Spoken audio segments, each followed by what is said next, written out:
Okay, we've got 3 jobs to go look at today. 2 of them are down in the city. The third one is out further away from where we started. It is raining today. We're not going to be doing any sprinkler work today, but we got to go look at these jobs. The idea is that maybe we can generate a quote to give to the client and they can present it to their customer. And you never know with these jobs, sometimes they hit, and so it's worth it, especially on a rainy day. So lots of driving today, probably about 3 hours of driving today, so ought to be a good one. And we have Wendy joining us today. Hello. Yep. What's the best case scenario? Best case scenario is that we get down there, we don't sit in traffic for 5 hours, and we get home before 2 o'clock. Excellent. Excellent. Okay, we are at job site number 1. They are proposing to put flower pots along the front of this building here, and we need to figure out a way to get irrigation. Right now I'm looking for valve boxes, anything that tells me where an existing system is. I've seen expansion joints there that tells me that technically we're above parking deck, which may or may not make things more complicated. Okay, I didn't see anything at the front of the building that would tell us like how we were going to be able to run irrigation over to there. So now we're going to go look in the parking deck and see if that provides us any answers. Okay, so we're down in the parking garage, and as you can see over through here, the first expansion joint that we came across is probably on the other side of this beam right here that's being supported by these columns. So in order to get irrigation to those pots, you've got to bring irrigation down through here and essentially come up through the parking deck. We're right below where the pots are supposed to be. The pots are going to be on the other side of that beam. Okay. This beam that runs across through here. But you can imagine trying to drill through this. It's going to be a nightmare. And we're going to send them, what we're going to do at this point is we're going to send them an outrageous quote. But we're also going to send them a quote to investigate further. Because without spending a bunch of time out here, I don't know what it's going to take. So the quote for adding the 4 pots out at the front of the building, it's probably going to be somewhere around $50,000. I know, it's ridiculous. Sorry. Yeah. We'll send them a quote, much smaller quote to investigate further, and maybe we can come up with another solution. But we're not going to do that for free. So that's where we are with this one. Makes sense. All right, so when we were walking out, we noticed that there's planters over here on this side of the building. And we know from where we were downstairs that that's going to be over parking deck underneath. So we're going to go down there and look at it, see if there's something down there. Okay, so we came back down here again for the second time. We don't see any irrigation pipes. So what that tells us is the pipes are actually running on the surface in the planter beds that they created in concrete. So nothing under here, so we'll go back up there and look at it again. This planter, we found a valve box and went ahead and opened it up. This is a battery operated timer. It's connected to domestic water into the building that's underneath us.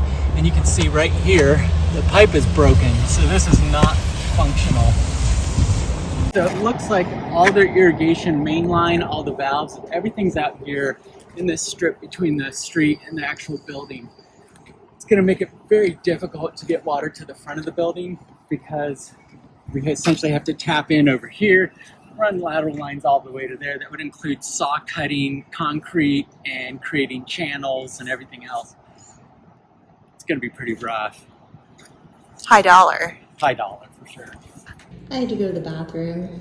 Luckily, David can go anywhere because he's a dude, but found this nice bathroom for me, so I'm highly appreciative. This is the other building that we did come back to look at.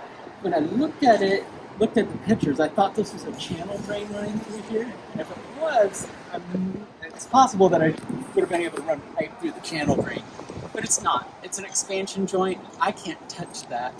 And really, trying to get water to these is going to be impossible. Pulling up brick pavers, core drilling, everything else. So, not worth it. Okay, so 2 jobs down. We looked at these 2 jobs down in the city. It ended up being a bust. We actually ran into the landscaper and talked to him about it real quick. He realizes that it's a bust too. Moving forward, we're going to change the way that we quote these. We're going to start asking for a fee in order to spend time investigating these things, so that way we're not wasting my time anymore.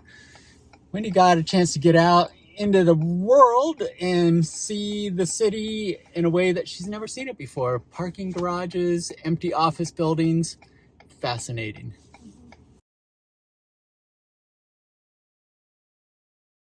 So David just asked me how I was doing on my adventures, and I said good, but it just seems like it's a bummer that it was like not a worthwhile trip. It was kind of a waste of time. And he said, well, I explained that it's always an investment. You're always investing in the future. It's business development. It's maintaining and building relationships. You gotta invest in that. And so you don't get upset about it when you go to jobs and it doesn't turn into something immediately fruitful. You're in it for the long haul, and over time, these things develop and they'll come back to you. so it's like good karma. It is totally good karma. I get it. Yes.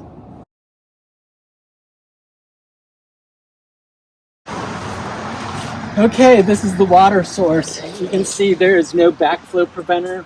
This is how it connects to the sprinkler system. And of course it's leaking, so that's neat. We're gonna give them a price to do this properly, but you can see that got some shark bites, got a Y valve, section of hose, going down to PVC. They did insulate it though to protect it from freeze damage, so it's pretty good stuff right there. Okay, this is the first of 3 battery operated timers. The customer complaint says that one of the zones isn't popping up. Actually, one of the zones is running now. There it is. So you can see that it's running.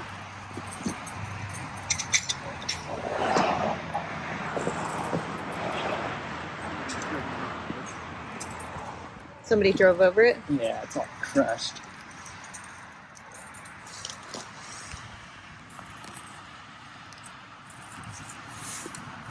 So the complaint came in as there was not enough water to pop up the farthest zone, and because of it, the flowers died. I don't see any dead flowers. Wow, this is really bad. I think we got a stuck valve. Let's see if we can turn it off. So over there, we got a valve stuck on. There's nothing running from any of the controllers. The valve's stuck. This is the valve down here. And so they actually have 2 valves in here. This one to my left, it's the one that is stuck on.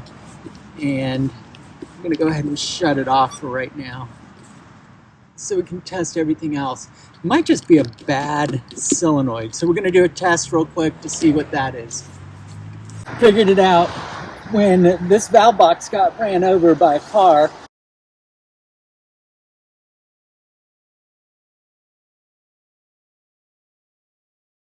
it knocked the solenoid out of the valve.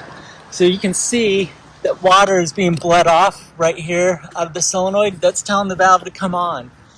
So that valve's gonna have to be replaced. We're gonna send them a quote for that because all we got called out here to do is investigate further. Quote for replacing the valve, quote for doing something with the main shutoff that resembles some type of compliance with local ordinance and code. How's that? Sounds good. Sounds like a plan. Yep. All right.